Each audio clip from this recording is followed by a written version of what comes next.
नमस्कार ओडिशा। आज होची जून मास 27 तारिख शनिवार।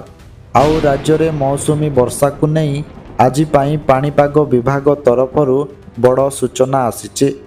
तेबे भिडियोटी आरंभ करने पूर्व समस्त को गोटे रिक्वेस्ट, जदि आपण एपर्यंत आम चैनल को सब्सक्राइब करना ताहेले एबे ही सब्सक्राइब करी बेल आइकन को ऑन करी रखंतु, जहा फल प्रतिदिनर सठिक पाणीपाग अपडेट सर्वप्रथमे पाई पारिबे। ओडिशा रे आगामी 5 दिन पर्यंत पाणीपागरे बड़ परिवर्तन देखा जिबाकु थिबा बेले राज्यर विभिन्न स्थान रे बिजुली घड़घड़ी एवं जोरदार पवन सह वर्षा हेबार पूर्वानुमान करा जायछि।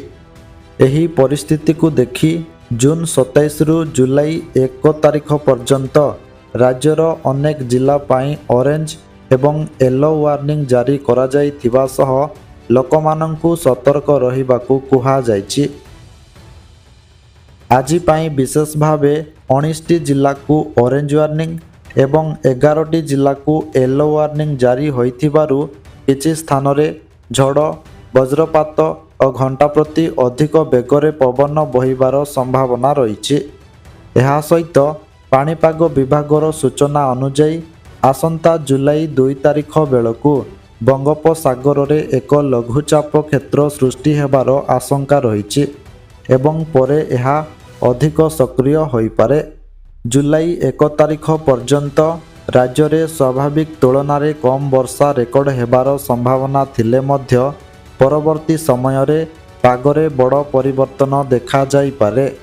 विशेषकर जुलाई 2 रु 8 तारिख मध्य राज्यर अधिकांश अंचल रे स्वाभाविक किंबा स्वाभाविक ठारू अधिक वर्षा हेबार आकलन करा जायछि।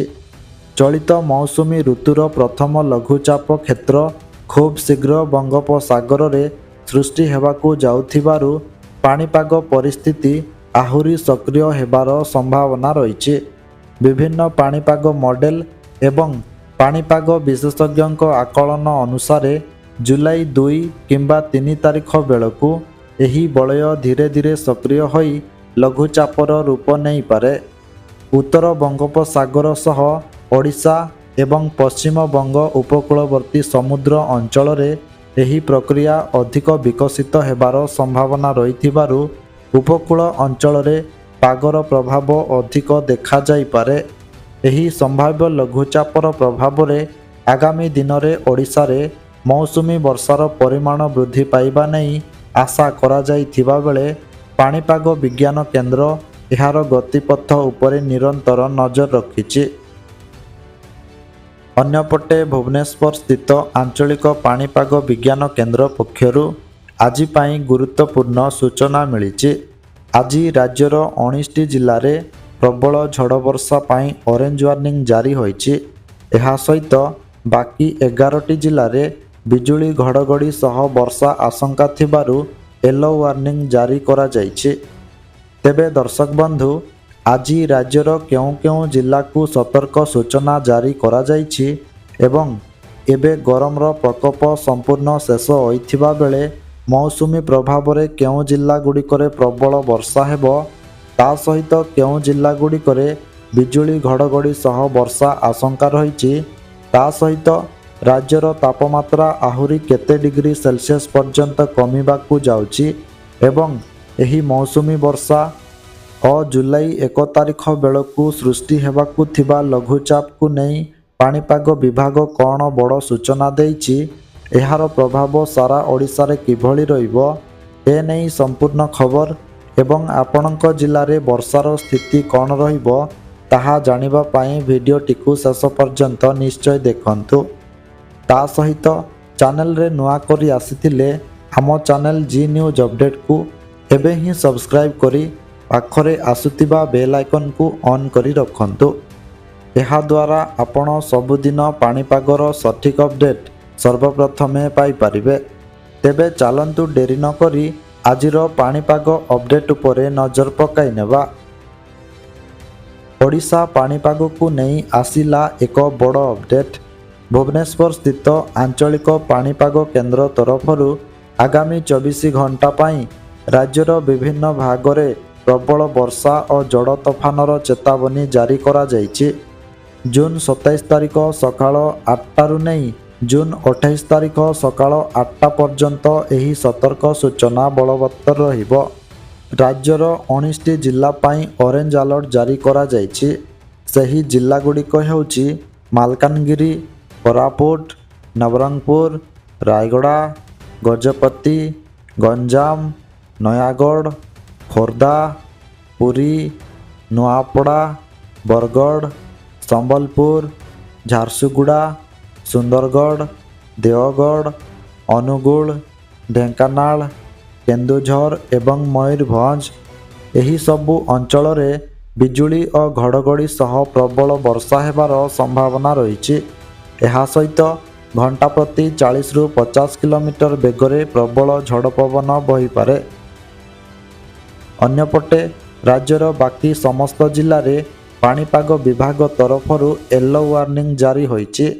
କଳାହାଣ୍ଡି, ବଲାଙ୍ଗୀର, ସୋନପୁର, ବୌଦ୍ଧ, କନ୍ଧମାଳ, କଟକ, ଜଗତସିଂହପୁର, କେନ୍ଦ୍ରାପଡ଼ା, ଯାଜପୁର, ଭଦ୍ରକ ଏବଂ ବାଲେଶ୍ୱର ଜିଲ୍ଲାରେ ବିଜୁଳି ଘଡ଼ଘଡ଼ି ସହ ବର୍ଷା ହେବ।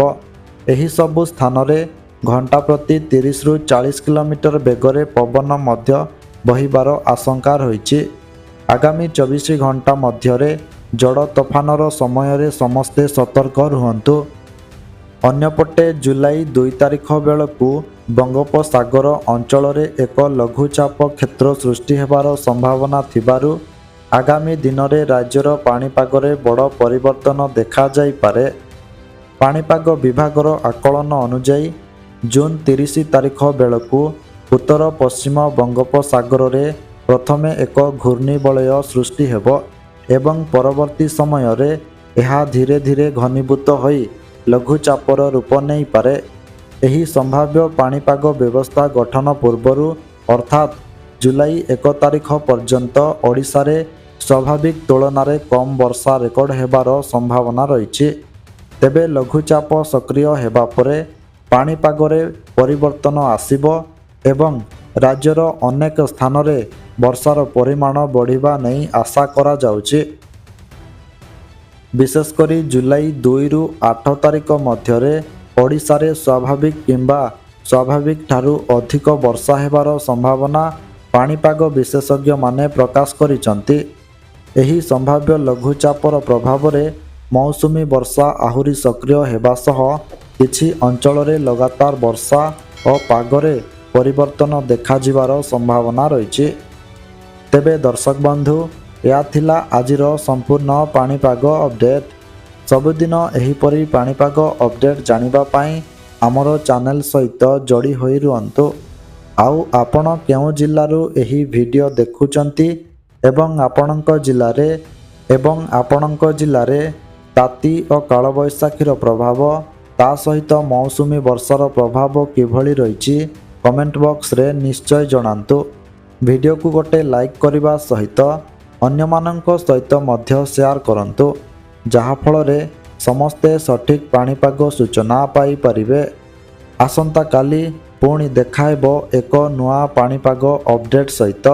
ସେ ପର୍ଯ୍ୟନ୍ତ ବିଦାୟ ଦିଅନ୍ତୁ।